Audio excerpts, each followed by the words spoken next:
Hello everyone, very good morning and warm welcome to all of you in my channel Wanna Learn. Today we learn about cell.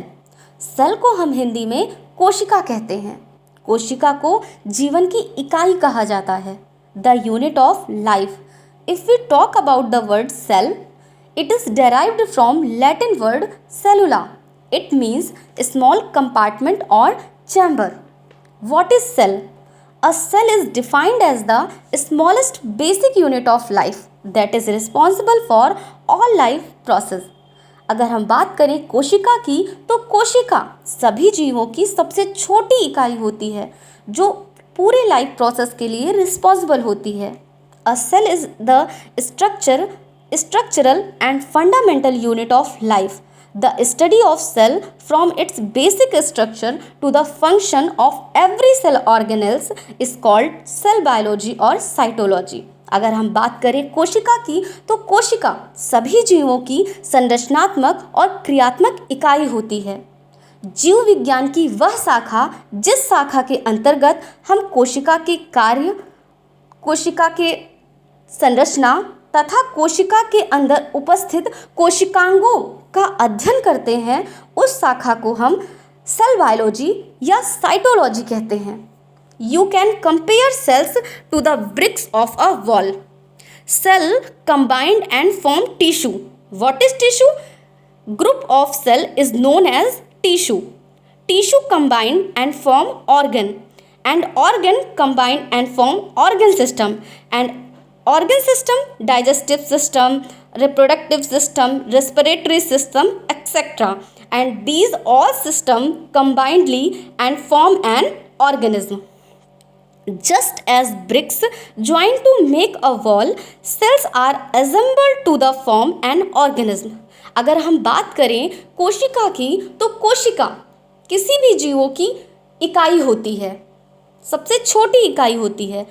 बिल्कुल. अगर हम बात करें एक room की, तो उस एक कमरे की, तो वो कमरे की जो इकाई होती है वो ईंटा होता है, यानी ईंट होती है. किसी भी कमरे की जो सबसे छोटी यूनिट जो इकाई होती है वो ईंट होती है. कई सारी ईंटें मिलकर दीवार का फॉर्मेशन करती हैं और वही दीवारें मिलकर एक चैम्बर या रूम का फॉर्मेशन कर देती हैं. बिल्कुल इसी तरह हमारी सेल भी कंबाइंड होके, कोशिका कंबाइंड होके, यानी कई सारी कोशिकाएं मिलकर एक समूह बनाती हैं जिसे हम ऊतक कहते हैं, और कई सारे ऊतक मिलकर अंग का निर्माण करते हैं, और ये कई सारे अंग तंत्र का निर्माण करते हैं, और ये अंग तंत्र मिलकर किसी भी ऑर्गेनिज्म का निर्माण करते हैं. तो इस तरह से हमने देखा जो कोशिका होती है वो जीवन की सबसे छोटी इकाई है. चाहे कोई भी छोटा ऑर्गेनिज्म हो या बड़ा ऑर्गेनिज्म हो, वो उन सबकी इकाई जो होती है वो सेल ही है. इसीलिए द यूनिट ऑफ लाइफ कहा गया है सेल को. अब हम देखेंगे डिस्कवरी ऑफ द सेल, यानी कोशिका की खोज. Robert Hooke was the first person who observe the cell under a crude microscope in 1665. अगर बात करें कोशिका की खोज की, तो सबसे पहले कोशिका की खोज रॉबर्ट हुक ने की थी 1665 में. He observed a cut slice of cork under a microscope and he saw that cork is made up of tiny honeycomb like compartments. These compartments called cell, but Hooke observed dead cell. तो सबसे पहले जो कोशिका की खोज की गई थी वो रॉबर्ट हुक ने की है. उन्होंने डेड सेल को खोजा है. उन्होंने जो डिस्कवरी की है वो डेड सेल की थी. उन्होंने कॉर्क की एक स्लाइस कट की और उन्होंने माइक्रोस्कोप के अंदर रख कर देखा, तो उन्होंने देखा कि एक कॉम्ब लाइक, मतलब हनी कॉम्ब लाइक स्ट्रक्चर उन्हें दिखाई दिया, जिसे उन्होंने कहा सेल. मतलब इस कंपार्टमेंट्स को उन्होंने सेल का नाम दिया. After this Antonie van Leeuwenhoek came and invented the compound microscope and was the first to see free living cells. He observed bacteria, red blood cells and sperm cell.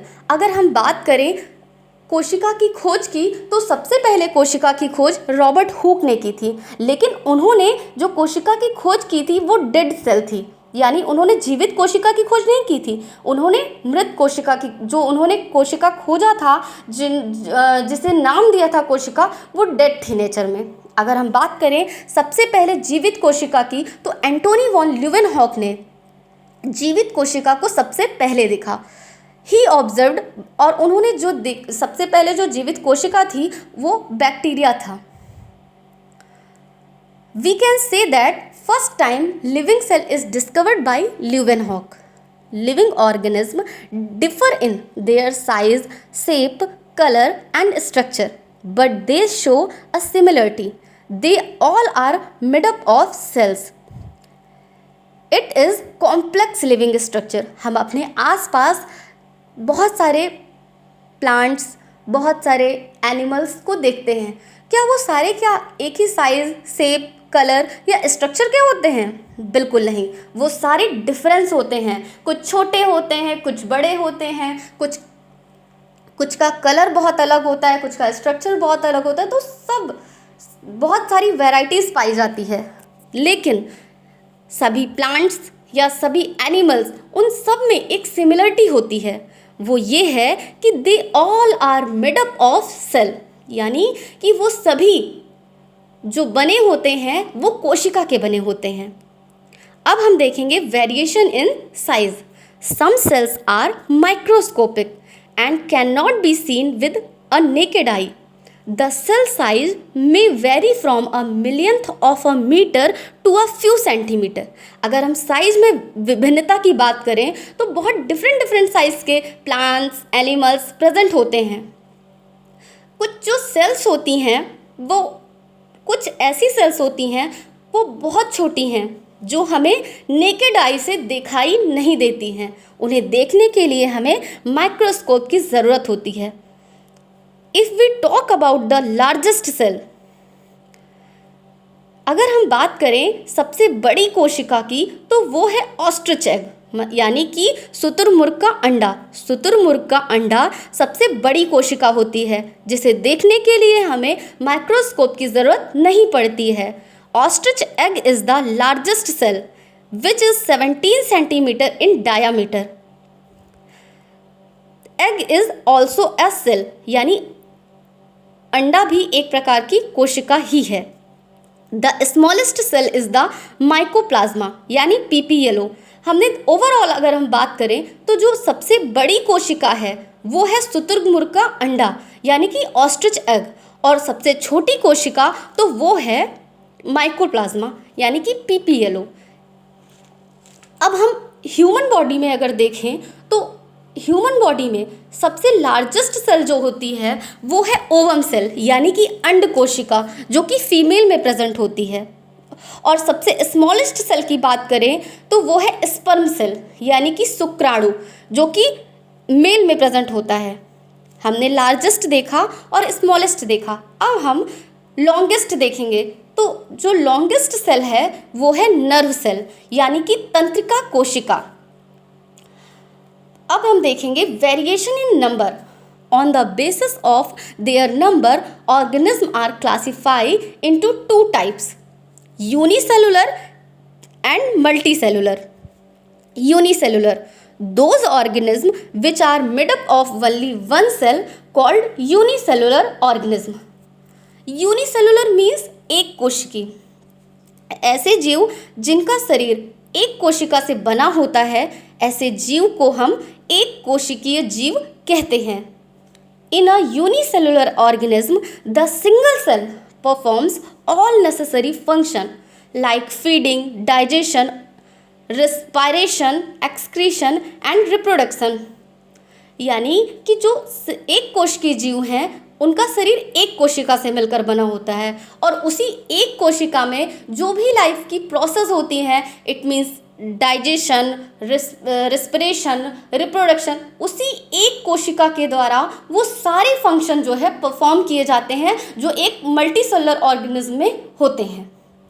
अब अगर इसका example देखें तो amoeba, paramecium, Euglena and bacteria, ये सब unicellular organism है। अब हम मल्टी सेलुलर देखते हैं।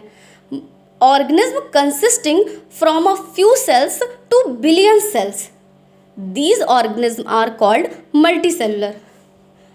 मल्टी सेलुलर यानी कि बहुकोशिकीय जीव, ऐसे जीव जिनका शरीर एक से अधिक कोशिकाओं से मिलकर बना होता है, उसे हम बहुकोशिकीय जीव कहते हैं।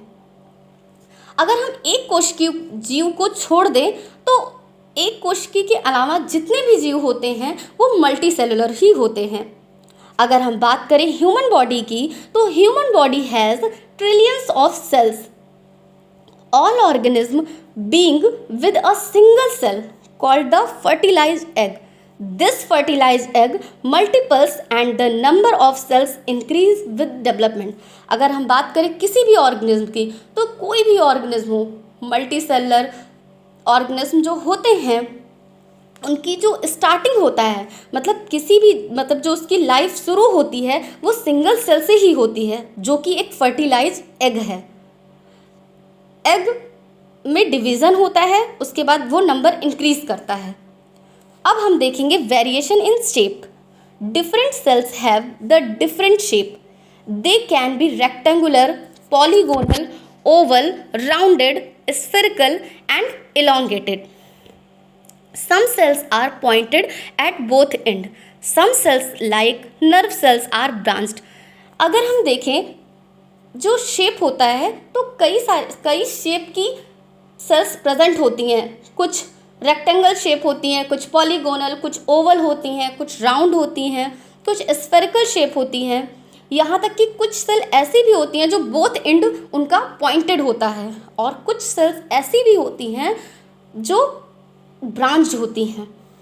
Amoeba is irregular in shape, it has no shape unlike other organism. Generally हम देखते हैं जितने भी ऑर्गेनिज्म होते हैं उनका जो शेप होता है वो डेफिनेट होता है, यानी ऐसा नहीं है कि कल कुछ और रहेगा, परसों कुछ और हो जाएगा, चेंज नहीं होता है। लेकिन अमीबा जो होता है वो इर्रेगुलर शेप का होता है। It has no shape unlike other organism.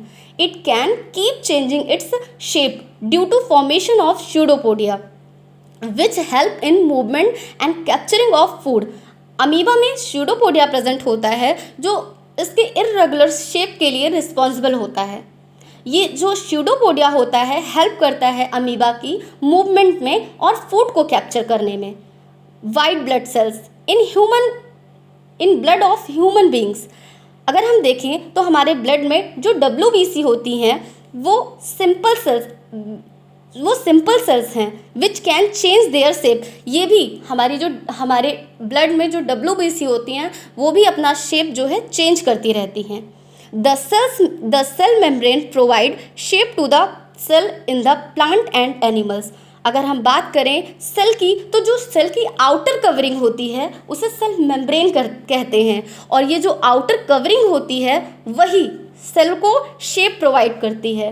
The different shape of the cells are related to their specific function.